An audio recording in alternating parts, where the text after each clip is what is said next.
नमस्कार, स्वागत है आपका खबर विशेष में। आपके साथ मैं हूं सूरज सनवाल। देश की गरीब जनता पिछले 40 दिनों से लाइन में लगी है और भारत सरकार ब्लैक को व्हाइट करने के लिए लाई गई योजना को आज से लागू कर रही है। सवाल बड़ा इसलिए भी खड़ा हो रहा है क्योंकि सरकार राजनीतिक दलों को छूट दे रही है। अगर कोई राजनीतिक दल 500 और 1000 के पुराने नोट अपने खाते में जमा करवाता है तो फिर उस पर इनकम टैक्स नहीं लगेगा। लेकिन सवाल यह है कि इस तरह तो कोई भी राजनीतिक दलों को चंदा देकर अपनी ब्लैक मनी को व्हाइट कर सकता है, साथ ही बाद में पॉलिटिकल पार्टी से उपकृत भी हो सकता है।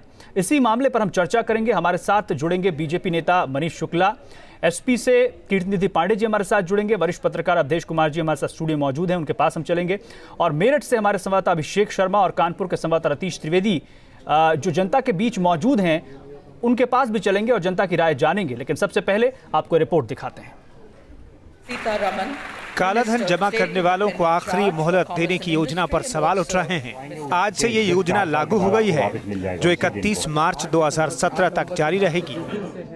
प्रधानमंत्री गरीब कल्याण योजना के मुताबिक 8 नवंबर के बाद खाते में जमा की गई अघोषित राशि का खुलासा कर 30% टैक्स, 10% पेनाल्टी और टैक्स राशि का 33% सेस देकर काले धन को सफेद किया जा सकता है। अपनी अघोषित आय का करीब 50%, 49.9% to be precise, 50% tax, surcharge and penalty भर के और उसके बाद 25% अमाउंट डिपॉजिट के रूप में 4 साल की डिपॉजिट, जिसमें बिना इंटरेस्ट, बिना कोई सूद के डिपॉजिट रखनी है सरकार के पास 4 साल के लिए, तो वो डिपॉजिट करने के बाद एक डिक्लेरेशन दे सकते हैं इनकम टैक्स ऑफिसर के पास और वो अपनी अघोषित आय को डिक्लेयर कर सकते हैं। लेकिन अगर कोई अपनी अघोषित आय का खुलासा नहीं करता है तो बढ़े हुए टैक्स पेनाल्टी के साथ उसका काला धन भी सफेद हो सकता है। अगर आयकर की जांच के दौरान काला धन पकड़ा जाता है तो सरकार उससे 77.25% टैक्स और जुर्माना वसूलेगी। साथ ही उसके खिलाफ केस भी चलेगा। लेकिन सवाल ये पूछा जा रहा है कि अगर टैक्स देकर ब्लैक को व्हाइट किया जा सकता है तो पिछले 40 दिनों से गरीब जनता लाइन में क्यों खड़ी है। Bureau report, News State, Uttarakhand, Uttar Pradesh. तो एक तरफ तो सरकार ये योजना लेकर आ रही है जिसमें काले धन को सफेद करने की छूट दी जा रही है, तो वहीं दूसरी तरफ राजनीतिक दलों को सरकार ने क्या छूट दी है ये भी आप देखिए। डिपॉजिट करवाएंगे उसके इनकम टैक्स डिपार्टमेंट ने राजनीतिक दलों को बड़ी राहत दी है। राजस्व विभाग के मुताबिक राजनीतिक दलों के खाते में 500 और 1000 रुपए के पुराने नोटों में जमा राशि पर इनकम टैक्स नहीं लगेगा। राजनीतिक दलों को मिलने वाला व्यक्तिगत चंदा 20,000 रुपए से कम होना चाहिए और ये राशि भी पूरे दस्तावेजों के साथ जमा करवानी होगी। राजनीतिक दलों को दी गई इस छूट पर कई सवाल खड़े हो रहे हैं क्योंकि इस तरह 500 और 1000 के पुराने नोट चंदे में देकर कोई भी पॉलिटिकल पार्टी को फायदा दिला सकता है और बाद में वो पॉलिटिकल पार्टी से उपकृत भी हो सकता है। सवाल यह है कि अगर अस्पताल और दवा की दुकानों जैसी जगहों पर भी 500 और 1000 के पुराने नोट नहीं चल रहे तो फिर राजनीतिक दलों को दी गई इस छूट का मकसद क्या है। Bureau report, News State, Uttarakhand, Uttar Pradesh. अब न्यूज स्टेट के सवाल देखिए। अगर कुछ फीसदी टैक्स देकर ब्लैक मनी को व्हाइट किया जा सकता है तो फिर कतारें क्यों लगवाई गई? राजनीतिक दलों को पुराने नोटों को जमा करने पर टैक्स में छूट क्यों दी जा रही है?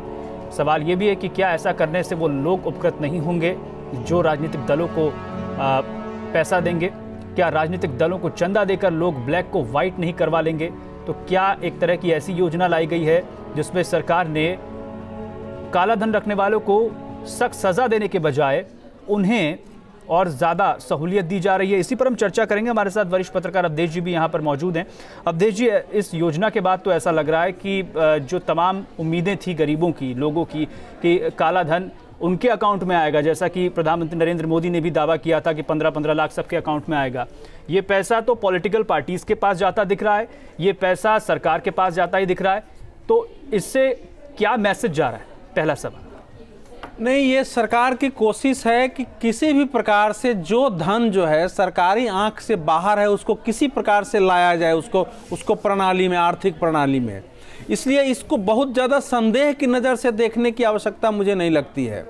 क्योंकि अगर हमको ब्लैक मनी को बाहर लाना है तो हमने प्यूनिटिव एक्शन भी लेने होंगे, हमको कुछ छूट भी देनी होंगी। तो बार बार एक कोशिश हो रही है कि इसको लाया जाए। तो उस कोशिश का एक अंग है कि इसमें अगर आप 100 रुपये जमा करते हैं तो 50% टैक्स जाएगा, 10% पेनाल्टी होगी और 25% आपका जो है प्रधानमंत्री कल्याण योजना में जमा रहेगा। तो उसके हिसाब से बाकी जो लोग घोषित नहीं करेंगे उनके लिए भी कानून हो गया, उनका तो 85% चला जाएगा। तो इसमें कहीं कोई मारा नहीं जा रहा है। मेरा अपना मानना यह है कि छापे चल रहे हैं, लोग पकड़े भी जा रहे हैं, नोट भी हो रहे हैं, लेकिन उसके साथ साथ इस देश में चूंकि लंबे समय से देश में सफाई नहीं हुई थी काले धन की, लंबे समय से कोई अभियान ऐसा नहीं चला था, इसलिए थोड़े समय पर थोड़ी छूट दे करके ये कोशिश है। लेकिन ये अंतिम कोशिश होनी चाहिए सरकार की, ये नहीं कि लगातार काला धन रखने वाले को हम छूट देते रहें, ये कोशिश अंतिम होनी चाहिए थी। दूसरा जो प्रश्न है, जो मूल सवाल है आपका राजनीतिक दलों को लेकर के, तो देखिए राजनीतिक दलों की जो आज की विकृति है, जो राजनीतिक दल अपने पद से भ्रष्ट हुए हैं, उनको देख करके उनके बारे में हम अनुमान लगाते हैं कि पॉलिटिकल पार्टी को छूट क्यों मिलनी चाहिए। लेकिन राजनीतिक दलों की जो मूल अवधारणा रही है वो समाज सेवा, देश सेवा की रही है। भले वो आज उससे च्युत हो, उस प्रकार से नहीं करते हों, इसलिए राजनीतिक दलों को तो छूट होनी ही चाहिए। और राजनीतिक दलों को वैसे भी आयकर में छूट है, 20,000 से नीचे अगर वो चंदा लेते हैं तो उसका हिसाब देने की, उनको उसका नाम बताने की उनको जरूरत नहीं है। जबकि इसमें यह कहा गया है कि अगर आप जमा करेंगे तो आपको उसका नाम, पता, दस्तावेज सब देना होगा। और 30 दिसंबर तक वैसे भी 500,000 रुपये हमको जमा करने की बैंक में, तो हम सबको भी छूट ही है। तो यहां तक मुझे दिक्कत नहीं है। लेकिन जो चिंता है वो ये है कि राजनीतिक दलों के अगर कुछ नेता ऐसे निकल जाते हैं या कुछ पॉलिटिकल पार्टी जिनका की रजिस्ट्रेशन है इलेक्शन कमीशन में, अगर वो काला को सफेद कराना लगती है तो वो चिंता का विषय हो जाएगा। 80% ऐसी पार्टियां रजिस्टर्ड हैं जो चुनाव भी नहीं लड़ती हैं। उनका मकसद क्या है, उनका उद्देश्य क्या है और क्या उनको ऐसे फैसले से लाभ नहीं होगा, इस पर भी हम आगे चर्चा करेंगे। लेकिन अगर टैक्स कंसल्टेंट होते तो उनसे मैं पूछता, ये अनडिस्क्लोज और अनएक्सप्लेन्ड का जो ये टर्म लेकर आए हैं, इसमें क्या आपको नहीं लगता है कि एक बड़ी चुनौती होगी इनकम टैक्स डिपार्टमेंट के सामने भी कि अगर कोई अघोषित आय बताता है तो फिर उसमें से जो जिसकी आय का स्रोत वो नहीं बता पाएगा, उसमें ज़्यादा आप टैक्स लगाएंगे। और अघोषित के लिए आपने 30% रखा है, 33% सेस और पेनल्टी अलग से रखा है। तो ऐसे में क्या ये इनकम टैक्स डिपार्टमेंट के लिए आसान होगा या ये सिर्फ एक ब्रेकअप तैयार कर दिया गया है ये दिखाने के लिए कि कोशिश की जा रही है, लेकिन जब असल में इसे लागू किया जाएगा, इंप्लीमेंट किया जाएगा तो बहुत दिक्कतें आएंगी? नहीं, इंप्लीमेंट तो आज से हो गया, दिक्कत तो इसमें आएगी ही। किसी के छिपे हुए धन को पकड़ना या उसको ये साबित करना कि ये काला धन है, इसमें बड़ा समय लगता है। जो इनकम टैक्स छापा भी मार के हमको नोट दिखाती है, उसको भी साबित करने में 10-10 वर्ष लग जाते हैं। व्यवहारिक स्तर पर तो कठिनाइयां तो उसमें है ही हैं, उसमें कोई दो मत नहीं है। लेकिन जिन लोगों ने अपनी आय घोषित नहीं की है उन पर अगर 85% का जुर्माना लग रहा है, इसके अलावा जो उन पर क्रिमिनल और बाकी केसेस हो सकते हैं वो सब अगर लेके आई है, तो मेरे ख्याल से ये कदम तो ठीक ही है। कठिनाई उसके इम्प्लीमेंटेशन में है और होगी, लेकिन कानून के स्तर पर इसमें कोई बुराई मुझे नजर नहीं आती है। जी, कीर्तिनिधि पांडे जी हमारे साथ जुड़ रहे हैं। कीर्तिनिधि जी, स्वागत है न्यूज स्टेट में आपका। आपकी टिप्पणी, आपकी प्रतिक्रिया इस कानून पर जिसे सरकार आज से लागू करने जा रही है। देखिए सूरज जी, जब देश के प्रधानमंत्री ने इस कानून को लागू किया था कि नोटबंदी 8 नवंबर को घोषणा हुई कि नोटबंदी कर दी गई, तो देश की जनता से जब संबोधन कर रहे थे देश के प्रधानमंत्री, तो कह रहे थे किसी काले धन रखने वाले की खैर नहीं, काला धन रखने वाला जेल जाएगा। लेकिन ठीक इसका उल्टा हुआ। देश की गरीब जनता लाइनों में मर रही है, देश की गरीब जनता को पैसा नहीं मिल पा रहा है, जिनके घर यहाँ शादियां नहीं हो पाई, टूट गई, जिनके घर मौतें हो गई, उनकी अर्थियां नहीं उठ पाई देश के प्रधानमंत्री के इस निर्णय के बाद। और आज देश के प्रधानमंत्री काला धन रखने वालों को ऑफर दे रहे हैं कि आप काला धन जमा करिए, चाहे जहां से रखे हो उसको सफेद कर लीजिए। ये देश की गरीब जनता के साथ प्रधानमंत्री ने धोखा किया। और देश की जनता, देखिए देश की जनता इनको जवाब देने के लिए तैयार बैठी है। राजनीतिक दलों से ज्यादा जरूरी था देश की जनता को रिलीफ देना, राजनीतिक दलों को छूट देने से ज्यादा जरूरी था कि देश के गरीब जनता का पैसा उनके उसके बैंकों से निकल जाए। अभिषेक हमारे साथ है। अभिषेक, आपके साथ जो लोग मौजूद हैं वो क्या देख रहे हैं? क्या वो अपने आप को ठगा सा महसूस करते हैं या वो सरकार के फैसले से खुश हैं? क्योंकि वो राजनीतिक पार्टी भारतीय जनता पार्टी नहीं चाहता कि काला धन रखने वालों को इस तरह की कोई छूट दी भारतीय जाए। जनता पार्टी के पास है।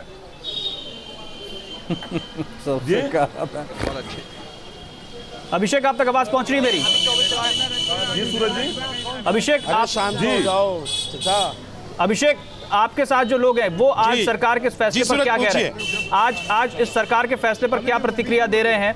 सरकार, देखिए यहाँ काफी रोष है और मेरे साथ कुछ बुजुर्गवार हैं। जी सूरज, आप पूरी तरीके से रोष है, लेकिन मैं सवाल ये कर रहा हूँ, जो दिक्कतें हैं वो तो रोज ही हम आपको दिखा रहे हैं कि अभी केंद्र सरकार ने ये फैसला किया है कि जो राजनीतिक पार्टियां हैं उनमें चंदे के रूप में आप 500 1000 के नोट, वैसे तो सारी पब्लिक प्लेसेस पे बंद हैं, चाहे पेट्रोल पंप हो, बिजली में भी परसों बंद हो चुके हैं, लेकिन बैंकों में जमा हो सकते हैं, उसके अलावा राजनीतिक पार्टियों में चंदा दे सकते हैं। तो क्या मानते हैं डिसीजन आप? भाई एक बात तो बताइए, 500 और 1000 के नोट क्यों तो हम बैंक में जमा करें? पहले तो बैंक में तो 500 1000 के नोट जमा कर दिए, जमा करवा लिए, उसके बाद आपके पास पैसे नहीं। क्यों पैसे नहीं? हमें तो भिखारी बना दिया। वो तो हमें तो भिखारी बना दिया। पहले तो ले लिए पैसे और उसके बाद में पैसे नहीं मिल रहे, अंदर खाली बैठे हैं, मौज ले रहे हैं कि गाड़ी नहीं आ रही। यहाँ सुबह से शाम तक लाइन लगा। थोड़ा सा शांत हो जाइए, बुजुर्ग आ रहे हैं, धूप हो रही है।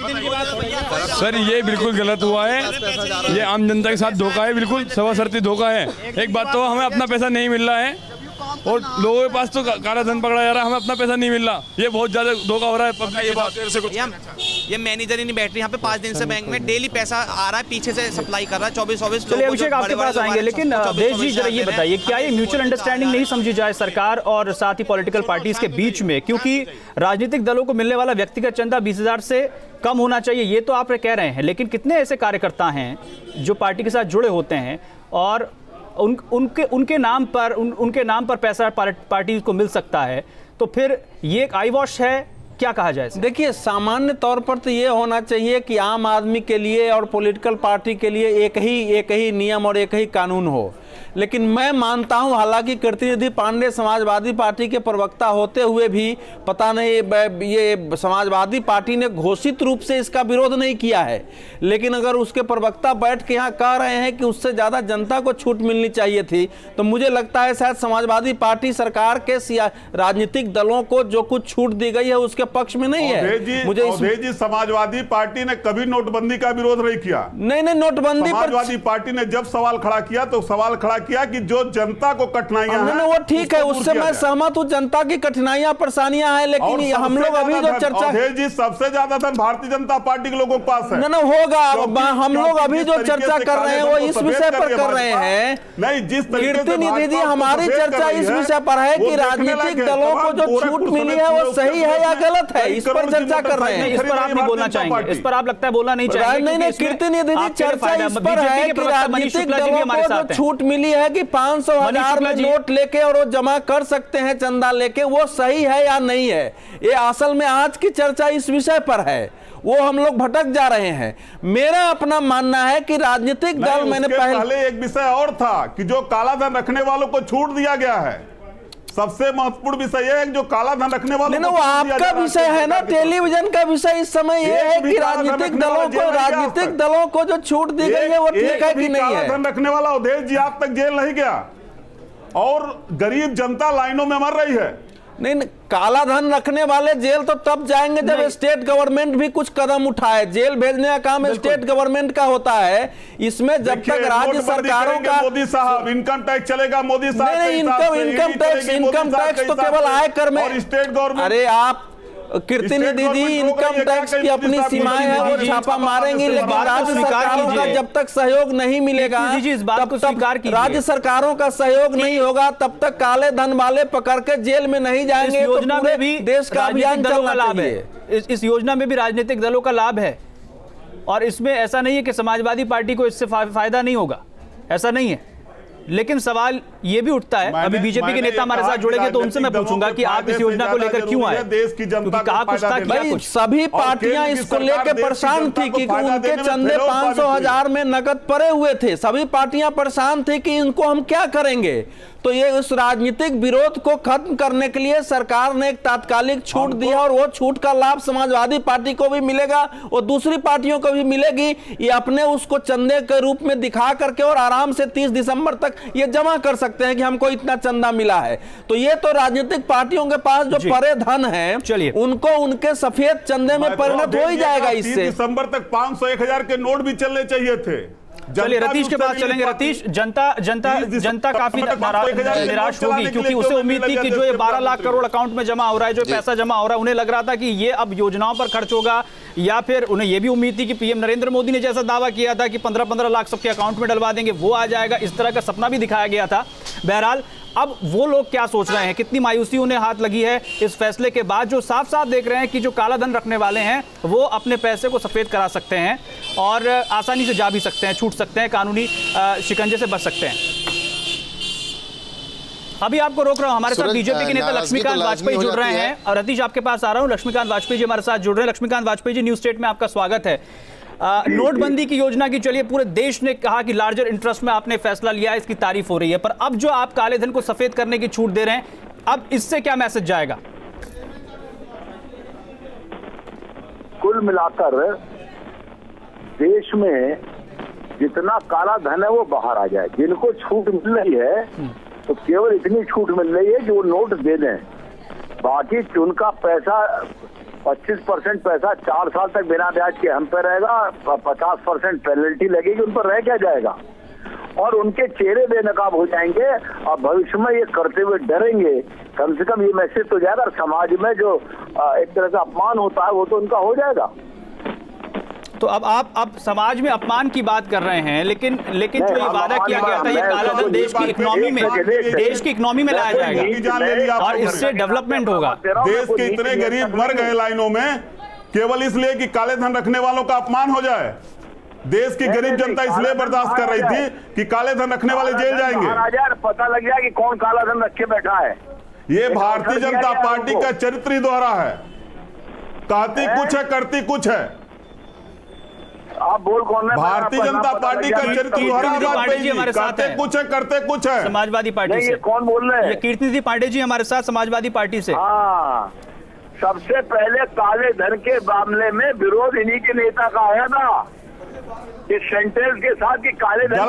गलत बात वाजपेयी जी, हमारे नेता ने काले धन के सवाल पे कभी विरोध नहीं किया। समाजवादी पार्टी ने सिर्फ एक बात कहा कि नोटबंदी का फैसला सही, लेकिन जनता की परेशानियों का ख्याल किया जाए, जनता को रिलीफ दिया जाए। हमने ये सवाल किया था। जनता लाइन में लग के भी ये कह रही कि मोदी जी ने ठीक किया है, केवल जो एजेंट काला धन सफेद।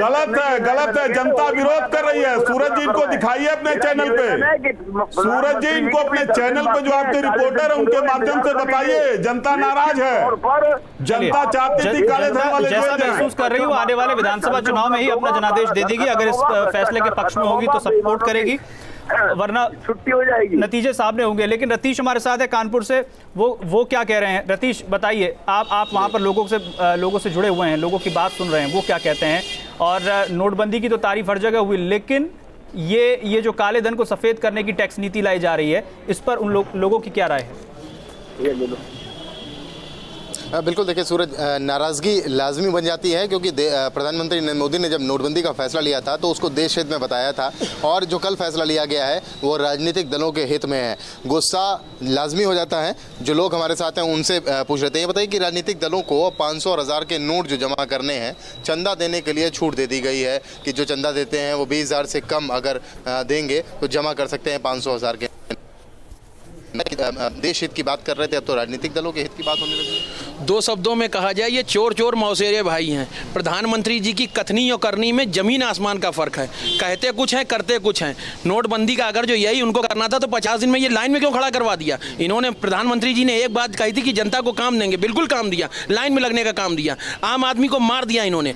शादी ब्याह उस आदमी से पूछिए, उस बाप से पूछिए जिसके यहाँ की लड़की की शादी कैंसिल हो गई है। क्या 2.5 लाख रुपए में आप शादी की बात कर रहे हैं? आप आप करो, वो इन्होंने एक कहावत सिद्ध कर दी है कि तुम करो तो रासलीला, हम करें तो कैरेक्टर ढीला। खुद के मंत्री अगर जो शादी करते हैं तो उनके यहाँ चार्टर्ड प्लेन लगते हैं। एक गरीब आदमी से पूछिए जिसकी घर की लड़की की शादी कैंसिल हुई है। आप नापसंद कर रहे हैं। आप बताइए कि ये जो राजनीतिक दलों को चंदे वाले बात आई है, टैक्स छूट है मिलेगी और 500,000 के नोट बंद कर देंगे, उस पर क्या आप लोगों को मन हो? इन राजनीतिक दलों को जो छूट मिली, ये तो इससे तो ब्लैक मनी को बढ़ावा ही मिलेगा ना, और ये छूट नहीं देनी चाहिए कायदे से इनको, क्योंकि मान लीजिए 40 दिन से लोग लाइन में लगे हैं और उसके बाद आपने फिर छूट दे दी राजनीतिक दलों को कि आप 20,000 रुपये किसी से भी चंदा लेके अपने खाते में जमा कर सकते हैं, तो इससे तो ब्लैक मनी को ही बढ़ावा मिलेगा। ब्लैक मनी को बढ़ावा मिलने वाला कदम उठाया गया है, तो ऐसा क्यों किया गया कि 40 दिन तक आप लोगों को लाइन में लगा दिया? चलिए, ये तो आपने लोगों की राय दी, खास करके लोग समझ रहे हैं इस फैसले को लेकर, लेकिन अवधेश जी क्या आपको नहीं लगता कि ये अब यहाँ पर एक तरह से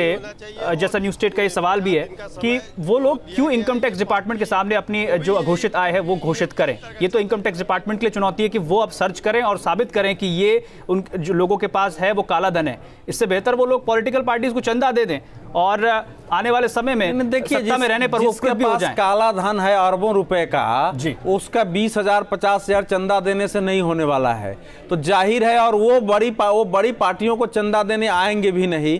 तो इसमें छोटे धन रखने वालों का तो कुछ सफेद हो सकता है, जो ऐसी पॉलिटिकल पार्टियां हैं जो मुख्य धारा की नहीं है, जिनके बारे में चुनाव आयोग ने भी कुछ दिन पहले कहा कि 400 राजनीतिक पार्टियां हैं जो चुनाव नहीं लड़ती हैं, तो उनके यहाँ हो सकता है कुछ नोट उन्होंने खपाने की कोशिश करे। लेकिन मूल बात यह है कि शासन का आंख बिल्कुल कड़ा होना चाहिए काला धन वालों के प्रति, और शासन का मतलब केवल राजनीतिक प्रतिष्ठान नहीं है, उसमें आयकर है, उसमें प्रवर्तन निदेशालय है, ये दोनों महत्वपूर्ण विभाग आते हैं, क्योंकि काला धन कई तरीकों से हमारे देश में पैदा किया गया है। तो इस समय अगर मान लीजिए जो आय घोषित नहीं करते हैं, तो आयकर विभाग की और प्रवर्तन निदेशालय की यह चुनौती है कि वैसे काला धन वालों को पकड़ के उनसे 85% तो वसूले ही, और साथ ही साथ जो उनके खिलाफ कानूनी कार्रवाई है वो कानूनी कार्रवाई करे। और ये आसान नहीं है, लेकिन इसको अभियान की तरह देश में चलाना पड़ेगा, तभी आम जनता की जो परेशानियां इतने दिनों से हुई है, जो पंक्तियों में खड़े हुए हैं, जिनको शादियों में कठिनाई हुई है, ये सारी कठिनाइयों के बावजूद उनको संतोष तभी होगा जब इस देश में काला धन रखने वाले लोग जेल में जाएं, उनको सजा मिले, उनकी अभिषेक हमारे साथ हैं मेरठ से। अभिषेक, कुछ लोगों का डर ये भी है, जो लोग अपनी मेहनत की कमाई घर पर रखे हुए थे, उन्हें ये लगता है कि इस फैसले से कहीं जो अधिकारी हैं इनकम टैक्स विभाग के, वही अपनी शक्तियों का दुरुपयोग ना करें, क्योंकि जो काला धन रखने वाले हैं वो अपने धन को सफेद करने के लिए 10 तरह के हथकंडे अपना सकते हैं। लेकिन लोगों के अंदर डर इस बात को लेकर है कि इससे सरकारी शक्तियों का दुरुपयोग भी हो सकता है। इस तरह का डर क्या लोगों में है? जी बिल्कुल, पूरी तरीके से है। और देखिए, वो डर इस नाते भी है। आप लोग ये बताइए, आज ये बहुत देर से आप लोग खड़े हुए हैं कि सरकारी अफसर जो काले धन का और सफ़ेद धन का जो कहा गया है कि अब आखिरी मौका है, आप काले धन को सफ़ेद कर लीजिए, क्या अधिकारी अपने पद का दुरुपयोग करते नजर आ सकते हैं? इसमें आशंका है। बिल्कुल करेंगे, दुरुपयोग करेंगे, जरूर करेंगे, क्योंकि वैसे ही क्या नाम जी 2.5 करोड़ और 20 करोड़ रुपए क्या नाम जी पूंजीपतियों के पास ही तो मिल रहे हैं और अधिकारियों के पास ही तो मिल रहे हैं, गरीब आदमी के पास थोड़ी मिल रहे हैं। गरीब आदमी तो बैंक में जावे, लाइन में लग के वापस आ जा, आज नहीं मिलेगा कल को मिलेगा, कल को आइयो परसों आइयो। गरीब आदमी हम क्या कह रहे हैं, हमारे साथ तो बहुत गुद्दा कर रखा है इन्हें, चूतिया बना रखा हमारा तो। अरे आप हमारा पागल बना रखा है, बहुत पागल बना रखा है। लाइन में खड़े हुए हैं सुबह से, यहाँ पैसा नहीं मिल पा रहा है, 2-2 हज़ार रुपए दे रहे हैं यहाँ पर, और वो भी गिलेट के दे रहे हैं। बिल्कुल, तो अब अभिषेक लोगों की परेशानी समझ सकते हैं, लोगों की परेशानी समझ सकते हैं कि अब उनका जो सब्र का बांध है वो टूटता जा रहा है, अब शब्दों का भी इस्तेमाल कर दे रहे हैं। खैर, लेकिन अवधेश जी, क्या आपको लग रहा है कि नोटबंदी जैसी एक बहुत बड़ी योजना, डिमोनेटाइजेशन, और उसके बाद क्या ऐसा लग रहा है कि उसके डिजायर्ड रिजल्ट नहीं मिलने के कारण अब बीजेपी, केंद्र सरकार अपने इस एजेंडे पर लगातार डेविएट हो रही है, कभी कैशलेस इकोनॉमी और अब ब्लैक को व्हाइट करने की योजना, आगे आने वाले समय में ऐसा लगता है कुछ और योजनाएं जो कि नोटबंदी से पैदा हुई होंगी वो देखने को मिलेगी जनता को? ये निश्चित रूप से अभी कई योजनाएं सरकार की पाइपलाइन में है, लेकिन डिजायर्ड रिजल्ट जो आप पूछ रहे हैं, तो प्रश्न ये उठता है कि सरकार कौन सी इच्छित परिणाम चाहती थी, डिजायर्ड रिजल्ट क्या चाहते थे। सरकार का जो पहला इसमें था कि जो धन सरकार की नज़र में नहीं है या मार्केट में ज़रूरत से ज़्यादा रुपए आ गए हैं, वो धीरे धीरे कैश जो है वो बैंक में आए और लोग कम कैश के इस्तेमाल की ओर आगे बढ़े। जो पहला किसी भी इकोनॉमी में अगर जरूरत से ज्यादा रुपया अगर आपके पास आ गया तो उससे काला धन बढ़ता है, उससे मुद्रास्फीति बढ़ती है, उससे नकली विकास दर पैदा होता है, रोजगार पर भी क्षति पहुंचती है। तो इसलिए जो डिजायर रिजल्ट था, अभी हम नहीं कह सकते हैं कि डिजायर रिजल्ट सरकार को प्राप्त नहीं हुई है। अगर मान लीजिए 14 से 15 लाख करोड़ रुपए बैंक में जमा होते हैं तो उसमें वो भी धन जमा है जो कि काला धन है। उसमें एक एक व्यक्ति की जांच परख होगी बैंकों के माध्यम से। जब पीएम ये कहते हैं कि वो जो पॉलिसीज बना रहे हैं 2040 को ध्यान में रखकर बना रहे हैं, तो जाहिर सी बात है थोड़ा सब्र तो करना होगा। लेकिन इस बीच सवाल इस बात को लेकर उठ रहे हैं कि क्या कहीं पर कुछ कमियां भी रह गई हैं इस योजना को लाने में, क्योंकि लगातार प्रक्रिया में कमियां हैं, जो लोगों को परेशानियां हो रही हैं, जो हम जनता की आवाज सुन रहे हैं, उससे ये लग रहा है कि जो बैंक्स हैं जिनको जनता के साथ सही व्यवहार करना चाहिए उसमें दिक्कत आ रही है। लेकिन ये बात साफ है कि परेशान आज गरीब जनता हो रही है। बहुत बहुत शुक्रिया अवधेश जी हमारे साथ जुड़ने के लिए, और साथ ही हमारे साथ रतीश थे। रतीश बहुत बहुत शुक्रिया, और अभिषेक भी हमारे साथ जुड़े थे, आपका भी बहुत बहुत शुक्रिया। तो इस खास पेशकश में बस इतना ही, दीजिए इजाजत, नमस्कार।